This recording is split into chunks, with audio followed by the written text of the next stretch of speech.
अस्सलाम वालेकुम। कैसे हैं आप? सब ठीक हैं? मुसलमान के बच्चे जवाब दे दिया करते हैं सलाम का। खैर, आज है 20 अप्रैल 2026। वैसे अप्रैल से याद आया, 25 अप्रैल को एटसी का क्रैश प्रोग्राम स्टार्ट हो रहा है। सिर्फ 5 दिन बचे हैं अब आपके पास। एक बात जो मुझे तकरीबन कोई 15 साल मैंने लगाया, बल्कि 15 साल से ज़्यादा का अरसा मैंने लगाया है प्रोग्रामिंग और वेब डेवलपमेंट वाले उसमें बिजनेस में।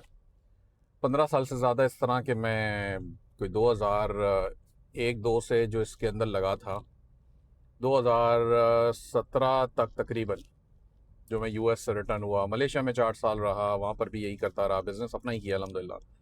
नौकरी वाला तो कॉन्सेप्ट जहन में आया ही नहीं है कभी। अब्बा जी ने ऐसी ट्रेनिंग कर रखी थी कि बेटा नौकरी नौकरी, और ये बात बारहा मैं बता भी चुका हूँ पहले भी। तो इसलिए नौकरी वाले कॉन्सेप्ट दिमाग में आते ही नहीं। यूएस पे गया, वो नौकरी ही थी एक्चुअली, लेकिन वो मजबूरी थी क्योंकि उसके बगैर वीज़ा नहीं मिलना था उस किसी और तरीके से, और उतने पैसे नहीं थे दूसरे जो इन्वेस्टमेंट वाले ऑप्शन में। तो खैर, तो वापस भी आ गया, सब कुछ हो गया। 17 साल से, तकरीबन 17 साल के आसपास का अरसा मेरा लगा है जो मैंने प्रोग्रामिंग इंडस्ट्री में लगाया, जिसके अंदर वर्डप्रेस की वेबसाइट्स बनाना, प्लगइन्स डेवलप करना, थीम्स डेवलप करना, लारावेल मेरे ख्याल से था, और पता नहीं क्या क्या कौन से कार्ड्स थे, ओएस कॉमर्स भी था, उस पर भी बड़ा काम किया। अब तो खैर शायद वो ख़त्म हो गया मामला उसका। लेकिन इस तरह से बेशुमार चीज़ें थी जिसके ऊपर मैंने काम किया, और माशाल्लाह से बहुत काम किया, बड़े क्लाइंट्स मिले मुझे। और ये क्लाइंट्स बेसिकली मुझे फर्क से जो ईलांस हुआ करता था पहले, जो आप लोगों में से पुराने लोग हैं काम करने वाले उनको पता भी होगा, ईलांस के ज़माने में। और ईलांस का मेरा जो प्रोफाइल था वो अच्छा खासा प्रोफाइल था, कोई पता नहीं कितने लाख डॉलर्स की उसके ऊपर सेल्स वगैरह बिजनेस हुआ हुआ था मेरा। तो एनीवेज, बताने का मकसद क्या है? बताने का मकसद यह है कि वो जो ज़माना था ना, जिस ज़माने में मैं काम करके आया हूँ प्रोग्रामिंग का, उस ज़माने में अगर 2000 लाइंस कोड की लिखनी है ना किसी प्रोजेक्ट को मुकम्मल करने के लिए, तो वो खुद लिखनी पड़ती थी। दाएं बाएं से कॉपी पेस्ट करने का ऑप्शन नहीं होता था। तो कोई कस्टम प्रोजेक्ट बनाना है तो वो चीज़ें, उसके लिए कोड्स लिखने पड़ते थे, कोई जनरेटर नहीं था। आज जो ज़माना है एआई का, ये ऐसा ज़माना है, मैं सोचता हूँ अगर ये उस वक्त होता जब मैं बहुत पीक पे था मेरा बिजनेस। मतलब मलेशिया में मैं ऐसी बड़ी बड़ी कंपनीज के साथ काम कर रहा हूँ, जो जैसे शेल का जो मोटर ऑयल वाला जो विंग था उन लोगों का, उसमें मैंने काम किया है। हाई रेव ऑयल में काम किया मैंने, मतलब इन लोगों के साथ बिजनेस किए हैं, कॉन्ट्रैक्ट्स हैं मेरे पास। सेमी गवर्नमेंट की एक इदारा था मलेशिया का, उसके साथ मैंने काम किया, बहुत बड़े बड़े प्रोजेक्ट्स थे। लेकिन उस वक्त एआई नहीं था इस लेवल का। अगर इस लेवल का एआई उस वक्त मुझे मिल जाता ना, तो मैंने तो पता नहीं क्या तबाही फेर देनी थी। लेकिन खैर वो तो हालात हैं, दुनिया है, चल रहे हैं मामला। आपको ये बात इसलिए बता रहा हूँ कि आपको ये बात समझ आए मेरी, क्योंकि उस वक्त जब हमें एक प्रोजेक्ट मिलता था ना, तो हम कैलकुलेट करते थे कि भाई इसमें टाइम कितना लगेगा, कितने लोग लगेंगे। जाहिर सी बात है, जितना कॉम्प्लेक्स या कॉम्प्लिकेटेड प्रोजेक्ट होता था, उतने ज़्यादा टीम मेंबर्स उसके अंदर इन्वॉल्व होते थे। यानी कि अगर कोई लंबा चौड़ा थोड़ा सा प्रोजेक्ट है, तो पता चलेगा 2-2 3-3 महीने तक एक तो काम करना पड़ेगा, और अच्छी खासी टीम मेंबर्स उसके अंदर लगेंगे, कॉस्ट काफ़ी हाई हो जाएगी। अब जाहिर सी बात है, टीम मेंबर्स हैं तो सबको सैलरीज भी देनी है। तो ये, और टीम मेंबर्स की सैलरीज कैसी कैसी उस ज़माने में भी थी, कोई 1.5 लाख, 1 लाख, 1.5 लाख। 1 लाख तो नॉर्मल तब भी था तकरीबन। 30-35 हज़ार का प्रोग्रामर्स के अंदर मेरा खासा ज़माना नहीं देखा इन्होंने। तो अब अब वही कॉम्प्लिकेटेड प्रोजेक्ट्स, वो जो मलेशिया के उस वक्त के थे, मुझे अब कोई कहे ना, मुझे कोई टीम चाहिए उसके लिए, ना मुझे कोई लंबा चौड़ा टाइम चाहिए उसके लिए। मैं टीम बनाऊंगा भी उस काम के लिए ना, तो अगर शायद एक दो बंदे जो प्रोजेक्ट की रिव्यू कर सकें, उसकी क्वालिटी एश्योरेंस कर सकें, टेस्टिंग कर सकें, वो वाले बंदे एक दो चाहिए होंगे मुझे। अब डेवलपर्स उस काम के लिए नहीं चाहिए। अगेन, अब डेवलपर्स को मैं अंडरमाइन नहीं कर रहा हूँ। हर किसी की रोजी रोटी अल्लाह ताला ने लिखी है, मेरे कहने से कुछ नहीं होता इस मामले में। इस बात को जहन में रखें और जज्बाती ना हो, बेसिकली बताने का मकसद ये है।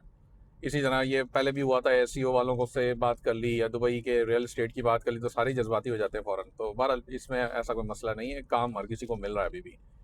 वो तरीका बस थोड़े से तब्दील हो गए, थोड़े से काम करने के आपको मामलात अब बेहतर हो गए, बल्कि वो इस तरह बेहतर हो गए कि अब जो आप खुद ही सोचे ना कि अगर 2000 लाइंस का कोड खुद लिखना है, कस्टम बनाना है कुछ, तो कहाँ से बनाओगे? सारा कितना टाइम लगाओगे बैठ के और कितने पैसे कमाओगे उससे?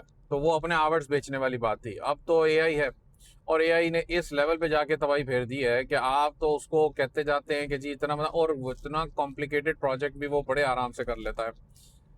कोई भी किस्म की रिक्वायरमेंट्स हो, वो सारा प्रोसेस मैं उससे बनवा लेता हूँ।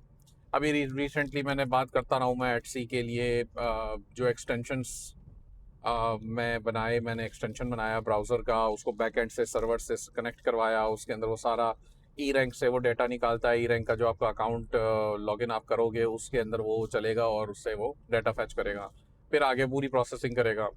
अब ये सब चीज़ें जो स्ट्रेटेजी थी ना, जो रिसर्च करने की एटसी के ऊपर, ये मैनुअल थी। एक अगर कीवर्ड मैं आपसे कहूँ योगा, तो अब आप योगा के कितने कीवर्ड्स निकाल लोगे ई रैंक से और फिर कितनी रिसर्च कर लोगे? ऐसी रिसर्च सिर्फ एक वो योगा के कीवर्ड पे रिसर्च करने में जो सही मानों में जो रिसर्च होनी है, जो मैं रेकमेंड करता हूँ अपने स्टूडेंट्स को, नई जो स्ट्रेटेजी है मेरी उससे, उस रिसर्च करने में एक योगा के कीवर्ड में आपको कम से कम 3 घंटा लगना है, कम से कम। अगर वो भी नॉन स्टॉप, आपको दही लेने नहीं जाना हो, आपको आपके यहाँ बिजली ना चली जाए, आपका इंटरनेट ना बंद हो जाए, तो आपको 3 घंटा लगेगा अगर आपने टिक के बैठ के एक कुर्सी पे काम कर लिया। अब सोचो कि ऐसे योगा जैसे सीड कीवर्ड्स कितने हैं, मिलियंस में ये भी।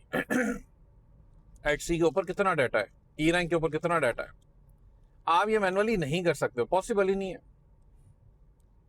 अब वो एक्सटेंशन जो काम आपका 3 घंटे का है, वो तकरीबन 10 मिनट, 8 मिनट, 10 मिनट इतने एवरेज के अंदर वो कर रहा है। कभी ज्यादा भी लग सकता है, डिपेंड करता है कि कितना आपका ज्यादा डाटा इसमें है कीवर्ड्स का। तो आपको ये बताने का मकसद, अच्छा, जो एक्सटेंशन की जो प्रोग्रामिंग हुई है ना उसके अंदर, जो सिस्टम पूरा ये बना है, इसकी प्रोग्रामिंग एक्सटेंशन के लिए जो जेएस की जावास्क्रिप्ट, तो खैर मुझे वैसे ही ज़्यादा कोई नहीं आता, तो जो प्रोग्रामिंग लैंग्वेज पीछे सिस्टम जो बना हुआ है, वो लैंग्वेज बहुत ज़्यादा मुझे नहीं आती। मतलब मैंने उसकी हज़ारों लाइनें नहीं लिखी हैं बना, क्योंकि मैं उसको जावास्क्रिप्ट को मैं जानता ही नहीं बहुत ज़्यादा। मैं पहले भी तंग होता था जावास्क्रिप्ट से, मैं अभी भी तंग होता हूँ, उससे मैं पढ़ता कोई नहीं। अलबत्ता क्लॉड एआई ने इतनी कोई आसानी कर दी है, इतनी कोई आसानी कर दी है कि ये काम अब हमारा इतना आसानी से हो जाता है, और मुझे वो कोड्स पढ़ने की ज़रूरत नहीं पड़ती, मुझे वो बैठ के चीज़ें इधर उधर तलाश करने की ज़रूरत नहीं पड़ती। वो एक वेबसाइट हुआ करती थी, शायद आप लोगों में से किसी ने सुनी हो, स्टैक ओवरफ्लो। अब लोग जाते थे उसके ऊपर सवालात करते थे, जी मैं ये फलां प्रोग्रामिंग में इस जगह पे फंसा हुआ हूँ, मैं इस जगह पे फंस गया हूँ, मुझे जवाब दो। लोग जवाब भी देते थे। अब उसका भी मतलब वो काम, वो तो अभी भी चल रही होगी, लेकिन उसका भी काम कम हो गया है। यानी कि लोग अब कम आ रहे हैं उसके पास जाने के बजाय बजाय वो क्लाउड को या चैट जीपीटी को या किसी को कहते हैं भाई इसका मतलब मसला, और वो बाकायदा कोड आपका पूरा डीबग कर लेता है, सारा आपको बता भी देता है। मेरे पास तो क्लाउड एआई ऐसा चल रहा है जैसे मेरा छोटा दोस्त, मजे से उसको कोई भी काम बोलो वो फट फट फट फट जाके कर देता है। उसको मैंने कनेक्ट भी करवा रखा है, गिट हब से भी कनेक्ट करवा दिया है मैंने उसको, अपने सर्वर से भी कनेक्ट करा दिया है, उसके अंदर बहुत सारे और मैंने कनेक्शन बना दिए हैं, कनेक्टर लगा के, एमसीपी सर्वर्स बना के। तो वो तो सारी चीज़ों के साथ चल रहा है, तो वो खुद ही जाके अपलोड भी करता है फाइलें, खुद ही जाके चेक भी कर लेता है, मेरे N10 के वर्कफ्लो से भी कनेक्टेड है। तो बड़ा मज़े का मेरा जो है ना वो ये सिस्टम बना हुआ है सारा।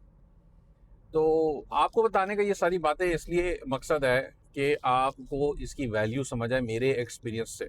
अगर मैं एक वो बंदा जिसने कोई 16-17 साल ऐसी इंडस्ट्री में लगाया जिस ज़माने में एआई नहीं था, और आज एआई है, तो उससे अब क्या, अब वो प्रोग्रामर्स, डेवलपर्स वो फारिग नहीं हो रहे, वो उनको सोच बदलनी है बस। वो सोच कैसे तब्दील होगी कि आपको प्रॉब्लम सॉल्व करने, आपको ऐसे बड़े प्रॉब्लम सॉल्व करने, एआई की मदद से सॉल्व करने, और वो सोल्यूशंस बेचें लोगों को, क्लाइंट्स को।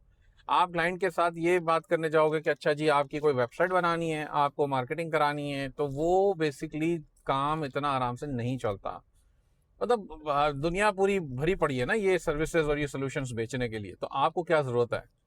इससे बेहतर ये ना हो कि आप ऐसा कोई सोल्यूशन लेकर आए जो उसका पेन पॉइंट हो, जो अगर वो वेबसाइट बना के बैठा है, ट्रैफिक नहीं आ रहा, आप कैसे उसको क्या ऐसा कर सकते हो जिससे उसके पास ट्रैफिक आना शुरू हो जाए।